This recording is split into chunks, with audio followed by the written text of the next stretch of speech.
It's super important that you got the authority back. It's super important that we got 800 members, but you said it rightly. We need to execute. And it's not only now, we need to execute now, but I call it the bottom chain as well. Even before 5G, we were inside of Verizon that we kind of live a little bit hand in hand, and as an industry. And this has become such an important industry to GDP in America and the world, frankly.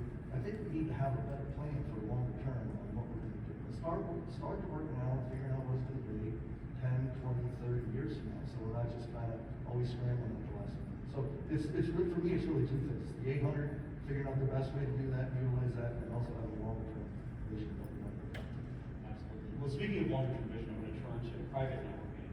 Verizon's had some major announcements this year, the FIFA report. I thought you might give a perspective on how do you see that developing, but trend line for the overall industry.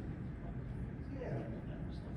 Sure. Well, I think for us, once again, to go back to AI, and I've always been a believer, you get a lot of tangential technologies coming together to make it go super. I mean, if you talked about app economy before, you talked about video on phones. If you go back in the day, you might have one technology or two technologies, but you needed three to hum together to make it work. And bring up FIFA for video. I remember we made a World Cup work on a regular kind of like flip phone decades ago, and we were putting the World Cup on it, but it was unwatchable because you couldn't see it because the screen was so bad, right?